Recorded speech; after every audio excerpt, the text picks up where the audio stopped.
Assalamualaikum warahmatullahi wabarakatuh. Perkenalkan, saya Diristiani, perwakilan dari kelompok 4. Di sini saya akan sedikit menjelaskan tentang kanker serviks rahim. Yang dimana di sini ada contoh artikel, artis Titiek Puspa juga pernah terkena kanker serviks. Pengertian, karsinoma leher rahim atau karsinoma serviks atau bisa disebut kanker serviks adalah tumor ganas yang tumbuh di dalam leher rahim atau serviks. Bagian terendah dari rahim yang menempel pada puncak vagina. 90% dari kanker serviks berasal dari sel squamosa yang melapisi serviks dan 10% sisanya berasal sel kelenjar penghasil lendir pada saluran servikal yang menuju ke dalam rahim. Kanker serviks biasanya menyerang wanita berusia 35–55 tahun. Penyakit ini berawal dari infeksi virus yang merangsang perubahan perilaku sel epitel serviks. Kanker serviks uterus adalah keganasan yang berpaling sering ditemukan di kalangan wanita. Penyakit ini merupakan proses perubahan dari suatu epitelium yang normal sampai menjadi kanvasif yang memberikan gejala yang merupakan proses yang perlahan-lahan dan mengambil waktu bertahun-tahun. Serviks atau leher rahim atau mulut rahim merupakan bagian ujung bawah rahim yang menonjol kalang sanggaman vagina. Kanker serviks berkembang secara bertahap, tetapi progresif atau proses terjadinya kanker ini dimulai dengan sel yang mengalami mutasi lalu berkembang menjadi sel displastik sehingga terjadi kelainan epitel yang disebut displasia.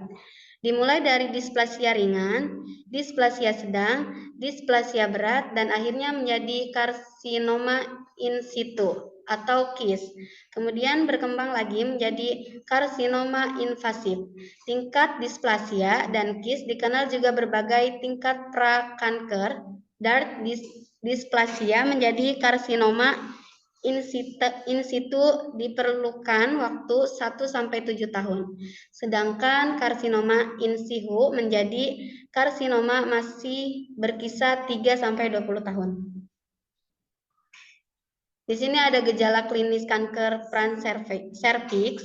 Yang pertama, keputihan atau keluar cairan encer dan vagina.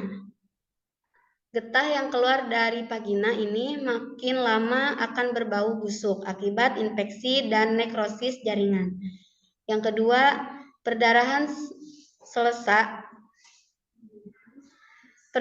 selesa sanggama, postcoital bleeding yang kemudian berlanjut menjadi perdarahan yang abnormal.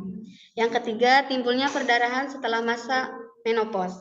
Yang keempat, pada tes invasif dapat kekiar cairan berwarna kekuning-kuningan, berbau, dan dapat bercampur dengan darah.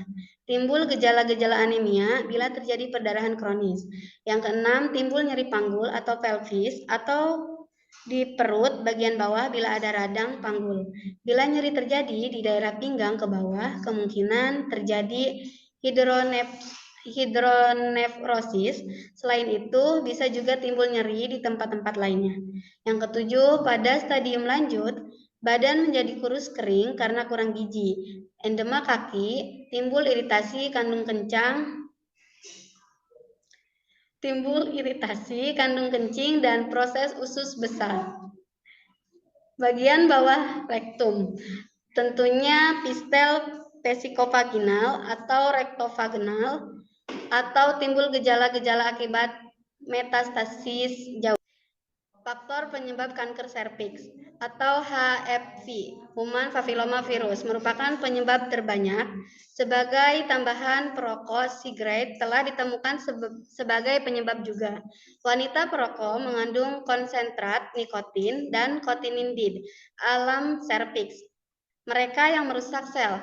National Cancer Institute merekomendasikan bahwa wanita sebaiknya Mengkonsumsi 5 kali buah-buahan segar dan sayuran setiap, dan jika Anda tidak dapat melakukan ini, pertimbangkan konsumsi multivitamin dengan antioksidan seperti vitamin E atau beta karoten setiap hari. Di sini ada pola hubungan seksual, resiko terjangkit kanker serviks meningkat seiring meningkatnya jumlah pasangan aktivitas seksual yang dimulai pada usia dini, yaitu kurang dari 20 tahun. B. Paritas. Kanker serviks sering dijumpai pada wanita yang sering melahirkan. Semakin sering melahirkan, maka semakin besar resiko terjangkit kanker serviks. C. Merokok. Beberapa penelitian menemukan hubungan yang kuat antara mereka dengan kanker serviks. D. Kontrasepsi oral. Peningkatan insiden kanker serviks dipengaruhi oleh lama pemakaian kontrasepsi oral. Penelitian disebut juga mendapatkan bahwa semua kejadian kanker serviks invasif terdapat pada pengguna kontrasepal oral. Penelitian lain mendapatkan bahwa insiden kanker setelah 10 tahun pemakaian 4 kali tahun tinggi daripada bukan pengguna kontrasepsi oral. Sosial ekonomi menunjukkan bahwa infeksi HIV lebih prevalen pada wanita dengan tingkat pendidikan dan pendapat rendah. Faktor defisiensi nutrisi.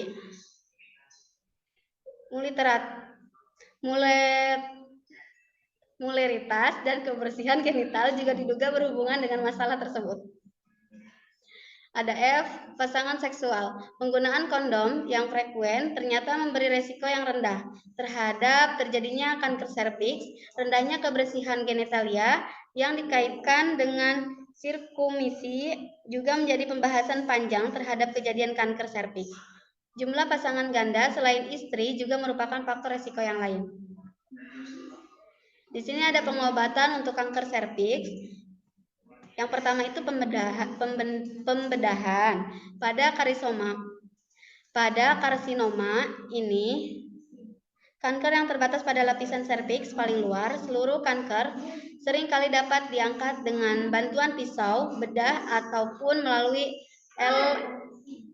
LEFF. Dengan pengobatan tersebut, penderita masih bisa memiliki anak. Karena kanker bisa kembali kambuh, dianjurkan untuk menjalani pemeriksaan ulang dan pap smear setiap 3 bulan selama 1 tahun pertama dan selanjutnya setiap 6 bulan. Jika penderita tidak memiliki rencana untuk hamil lagi. Yang kedua ada terapi penyinaran. Terapi penyinaran atau radioterapi efektif untuk mengobati kanker invasif yang masih terbatas pada daerah panggul. Pada radioterapi digunakan sinar berenergi tinggi untuk merusak sel-sel kanker dan menghentikan pertumbuhannya. Ada 2 macam radioterapi, yaitu radiasi eksternal dan radiasi internal. Radiasi eksternal, sinar berasal dan berbuah mesin besar. Penderita tidak perlu dirawat di rumah sakit. Penyinaran biasanya dilakukan sebanyak 5 hari atau minggu, selama 5-6 minggu. Radiasi infernal itu zat radioaktif terdapat di dalam sebuah kapsul, dimasukkan langsung ke dalam serviks. Kapsul ini dibiarkan selama 1-3 hari dan selama itu penderita dirawat di rumah sakit. Pengobatan ini bisa diulang beberapa kali selama 1-2 minggu. Efek samping dari terapi penyinaran adalah ada intasi rektum dan vagina, kerusakan kandung kemih dan rektum, ovarium berhenti berfungsi. Yang ketiga ada kemoterapi, yaitu jika kanker telah menyebar ke luar panggul, kadang dianjurkan untuk menjalani kemoterapi. Pada kemoterapi digunakan obat-obatan untuk membunuh sel-sel kanker. Obat anti kanker bisa diberikan melalui suntikan intravena atau melalui mulut. Kemoterapi diberikan dalam suatu siklus, artinya suatu periode pengobatan diselingi dengan periode pemulihan. Lalu dilakukan pengobatan diselingi dengan pemulihan, begitu seterusnya. Yang keempat ada terapi biologis. Pada terapi biologis digunakan zat-zat untuk memperbaiki sistem kekebalan tubuh dalam melawan penyakit. Terima kasih, cukup sekian dari kelompok 4, kurang lebihnya mohon maaf. Wassalamualaikum warahmatullahi wabarakatuh.